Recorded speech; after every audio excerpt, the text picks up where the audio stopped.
చూసినప్పుడు అయ్యో ఎంత గొప్ప మనిషి ఈయన, ఎంత మంచి మనసు ఉన్న మనిషి, చూడడానికి గంభీరంగా ఉన్నా సరే ఒక మనిషి అవతల మనిషి బాధపడుతుంటే అసలు చూడలేకపోతుండు, ఎంత గొప్పోడో అనుకున్నావు. ఏదైనా తన మీద ఒక పాయింట్ వచ్చినప్పుడు అదంతా మొత్తం ఒకేసారి ఫ్లాప్ అయిపోయాడు అనమాట.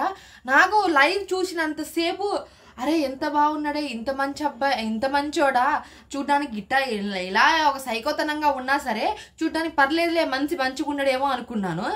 సరే బాగానే నడిచింది, లైవ్ అంతా బాగానే అయింది. ఇమానేలు హరీష్ గారు బాగానే అంటే బాండింగ్ ఒకటి క్రియేట్ అయింది, నడుస్తుంది.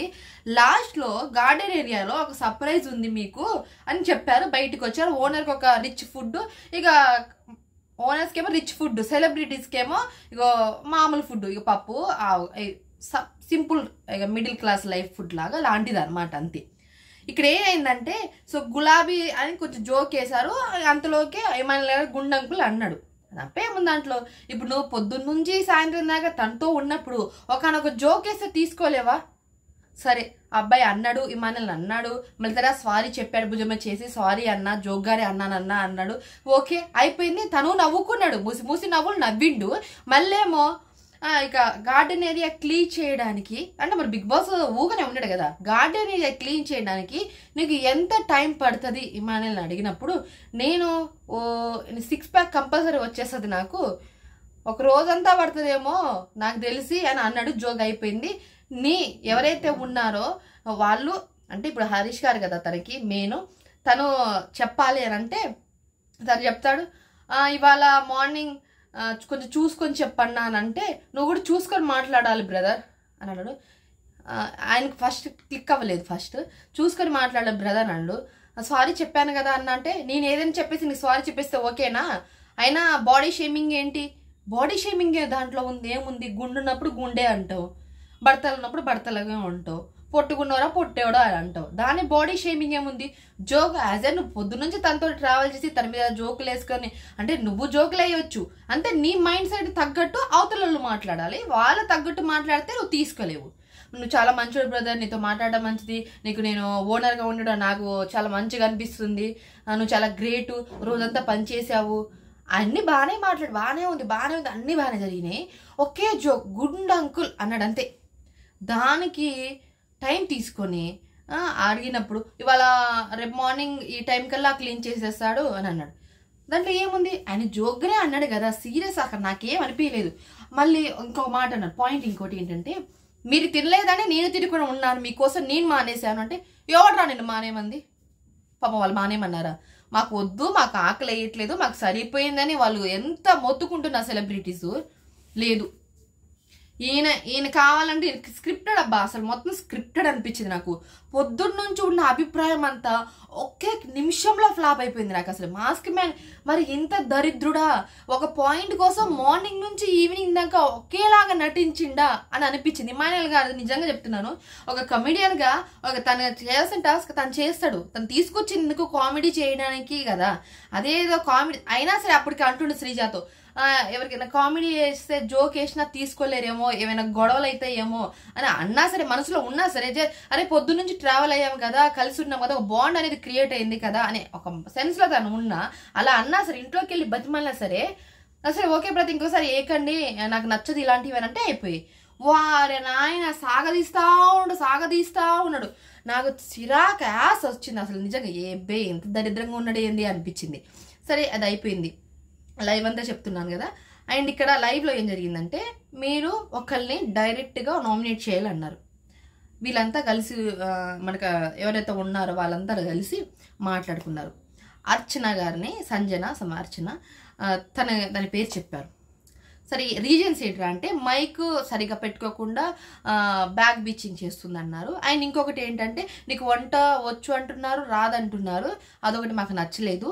అండ్ మీరు రూల్స్ ఫాలో అవ్వట్లేదు, వాటర్కి వస్తున్నారు, తిరుగుతున్నారు, పోతున్నారు అన్నారు. సరే డైరెక్ట్ నామినేషన్స్ ఒక పాయింట్ లేదా అంటే, అక్కడ సుమన్ గారు ఉన్నారు, ఆయన ఫ్లోరోస్ అని ఆమె ఉన్నారు, వాళ్ళని నామినేట్ చేయొచ్చు కదా డైరెక్ట్గా.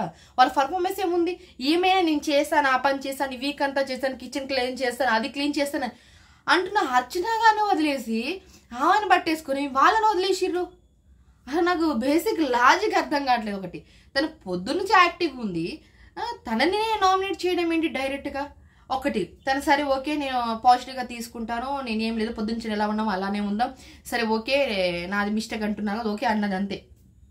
పోయి తన టెంట్ హౌస్లో కూర్చొని నేను స్ట్రాంగ్ కదా, స్ట్రాంగ్ అని నన్ను నామినేట్ చేసేయాలి. మన అది ఇది మాట్లాడింది, చాలా మాట్లాడింది, తనలో మాట్లాడేసుకుంది. లోపల కూర్చొని వాటర్కి వెళ్ళాను, నాకు ఎంత షేమింగ్ ఉందన్నది.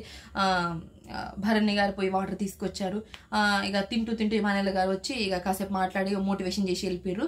ఆమె వారి నాన్న ఎంతసేపు ఈరోజు మాస్క్ మ్యాను అర్చన సంజన ఈమె వీళ్ళిద్దరే అమ్మ, ఈ లైవ్ అంతా ఎపిసోడ్ అంతా వీళ్ళిద్దరే అనిపించింది. అండ్ నాకు ఇక్కడ అర్థం కాదంటే, నాకు ఛాన్స్ ఇవ్వండి, నాకు పవర్ ఇవ్వండి, నేను నలుగురిని నామినేట్ చేయండి, నలుగురు నామినేట్ చేయాలని అంటుంది. నలుగురు నామినేట్ చేయడం పవర్ ఏంటి? వాళ్ళకి అసలు ఓనర్స్కి నామినేషన్ ఉండేదే లేదు. ఒక మాట చెప్పాలి, వాళ్ళకి నామినేషన్స్ ఇవ్వంట. ఇవ్వు, నువ్వేం చేస్తావు? ఎవరిని నామినేట్ చేస్తావు? ఓకే నీకెళ్ళి రాంగ్ జరిగింది, నీకు కాదనను. సుమన్ గారు ఉన్నారు, ఫ్లోరేషన్ వాళ్ళని నామినేట్ చేస్తుంటే బాగుండేది. బట్ ఇంకొకటి, ఇది ఒక పాయింట్ అయిపోయింది. నేనంటే చూపిస్తాను, నేను ప్రూవ్ చేసుకుంటా రేపు అని అన్నది అర్చన గారు. ఓకే అయిపోయింది. అది ఇక్కడ మెయిన్ పాయింట్ ఏంట్రా అంటే, అసలు కామనర్స్ అంటే కామనర్స్ అనుకుంటా, ఓనర్స్ మినిమం బేసిక్ సెన్స్ లేదు. మన వాళ్ళు ఏంటంటే ఎవరైనా గొప్పగా అయిపోతాడేమోనని అది ఏమంటారు దాన్ని, ఆత్రం, శాడిజం అంటారు కదా, అది కట్టొచ్చినట్టు కానొస్తుంది నాకు అక్కడైతే. ఒకళ్ళు సరిగ్గా కాన్వర్జేషన్ లేదు. ఒకళ్ళు మాట్లాడితే ఇంకొకళ్ళు ఏదో మాట్లాడతారు. అసలు వాళ్ళే సరే సెలబ్రిటీస్ అంతా నిజంగా ఒకే గూటి పక్షుల్లాగా కలుస్తున్నారబ్బా. ఈ కామనర్స్ అయితే నిజంగా చెప్తున్నాయి, ఓనర్స్ మరీ ఇంత గలీజ్ మైండ్ సెట్ అని అనిపించింది. ఇప్పుడు హరీష్ గారు గురించి బయట మాట్లాడుతున్నారు, అక్కడ మాట్లాడుతున్నారు శ్రీజ, ప్రియ, పవన్ అండ్ మర్యాద మనీష్, వీళ్ళు ఇక్కడ మాట్లాడుతున్నారు, బయట లోపలికి వెళ్ళి మాట్లాడుతున్నారు. వాళ్ళ గురించి వాళ్ళే మాట్లాడుకున్నారు, వాళ్ళే కొట్టుకుంటున్నారు. నాకు అసలు నిజంగా అరే మరి ఇంత దారుణంగా ఉన్నారు ఏంద్రా మీరు? అసలు నిజంగా మరి ఇంత గలీజ్ మైండ్ సెట్ అనుకోలేదు. అసలు ఆ episode the hero king Emmanuel గారే అనిపించింది నాకు. నిజంగా ఎంత మంచిగా అసలు పాప అంత బాడీ వేసుకుని అయినా సరే ఇల్లంతా క్లీన్ చేసి, గార్డెన్ అంతా క్లీన్ చేసేసి అసలు మస్తు అనిపించింది. ఓపిక ఎన్ని సీజన్స్, 8 సీజన్ అంతమంది కామెడియన్స్ వచ్చారులే, కానీ ఈయనంత ఓపిక ఎవరికి లేదనిపించింది. బేసిక్గా ఒక మాట చెప్పాలంటే అంత ఓపిక ఒక మనిషికి. నిజంగా తనను తాను ప్రూవ్ చేసుకుంటున్నాడు. అసలు నాకు తెలిసి మాస్క్ మ్యాన్ వరస్ట్ కంటెస్టెంట్ అనిపించింది. పోతే బాగుండు ఫస్ట్ వీక్లోనే. తనుజ గారితో లొల్లి పెట్టుకుంటున్నాడు, ఇమానుయేల్ గారితో లొల్లి, ఇక్కడ వాళ్ళ టీంకి ఓనర్స్ వాళ్ళు కొట్టుకొని వస్తున్నారు. ఇక చూస్తే ఏమంటే అసలు నాకు అర్థం కాలేదు. సరే తనుజ గారు ఒక మాట అన్నారు, మీరు ఫుడ్ ఇస్తారు, ఏమైనా అయితే తర్వాత ఒక రోజంతా ఫుడ్ పెట్టకపోతే మీరేం చేయాలి అని ఒక పాయింట్ అన్నారు. ఇంకొకటి తనుజ గారి దగ్గర మాస్క్ మ్యాన్ ఇందాక మీరు గట్టిగా నా మీద అరిచారు అని అన్నాడు. ఆడ ఏముంది, అందరితో అబ్బా డిఫరెంట్ లొల్లి పెట్టుకుంటాడు మాస్క్ మ్యాన్. అసలు తను ఏం ప్లాన్ చేసుకున్నాడు ఏంటో, టైం టేకింగ్ అంటాడు, కెమెరాలతో మాట్లాడుతాడు. మర్యాద మనిషి ఒకటాను కెమెరాలతో మాట్లాడుతున్నాడు, కెమెరా కోసమే ఈ ప్రోమోస్ కోసమే ఈయన మాట్లాడుతున్నాడేమో అని అన్నట్టు. అసలు నాకు మాస్క్ మ్యాన్ చూస్తే చిరాకు అనిపించింది నిజంగా. ఒక 50% వావ్ ఎంత మంచోడు, ఏడుస్తుంటే వాయ్యో ఫుడ్ పాప తినలేదని ఇంతగా ఏడుస్తున్నాడే అనిపించింది. లాస్ట్లో తుస్సుగా అలంతా పోయిందబ్బా. నాకు అసలు చిరాకు అనిపించింది నిజంగా. అరే ఏంట్రా మరి ఇంత ఘోరంగా ఉన్నాడు, నీకు ఒక పాయింట్ వచ్చినప్పుడు ఇవన్నీ చెప్పాల్సిన అక్కడ అవసరం ఏం లేదు కదా. బట్ చెప్పేశాడు. తనుజ గారు కాఫీ దొంగతనం చేస్తున్నారు ఇవాళ, మరి అక్కడ ఏమైతుంది చూడాలి. చూస్తూనే ఉన్నాను, పడుకున్నాను, లెగలేదు వాళ్ళు ఇంకా.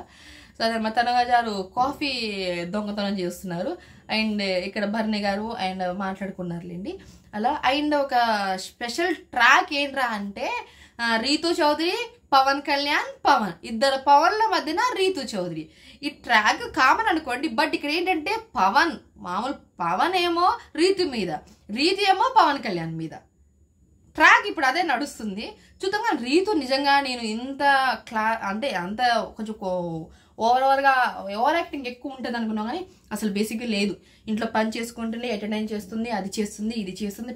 సార్ ఈజ్ గుడ్ అనిపించింది నాకు.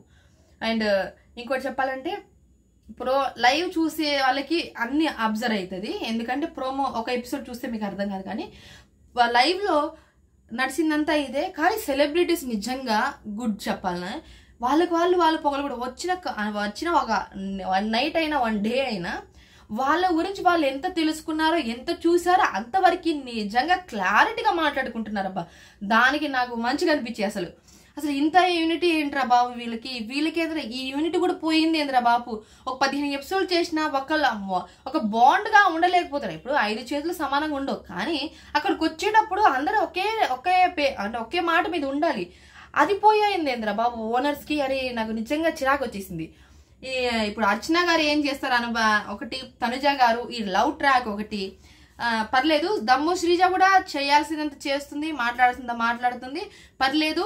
అండ్ సైలెంట్ కిల్లర్ ఎవరంటే మర్యాద మనిషి అనిపించింది నాకు. ఎంత మాట్లాడాలో అంత మాట్లాడుతూ, ఎంత క్లారిటీ ఉందో అంత క్లారిటీగా మాట్లాడుతుండు. Mask man face to face మాట్లాడతా, ఫేస్ టు ఫేస్ కాదు, ఆయన స్క్రిప్టెడ్ మనిషి అనిపించింది నాకు. బేసిక్గా లైవ్ చూసేంతసేపు బాగుంది, ఎపిసోడ్ చూసినప్పుడు మీకు పెట్టింది ఇంకా సగం పెట్టలేదనమాట. అదొకటి చాలా మిస్ అయింది. ఆయన ఇమానుయేల్ అసలు నాకు నిజంగా మస్తు అనిపించింది ఇమానుయేల్. అదనమాట. మీకు ఇక్కడ ఎవరిది కరెక్ట్ ఎవరిది రాంగ్ అనేది కూడా కమెంట్ చేయండి.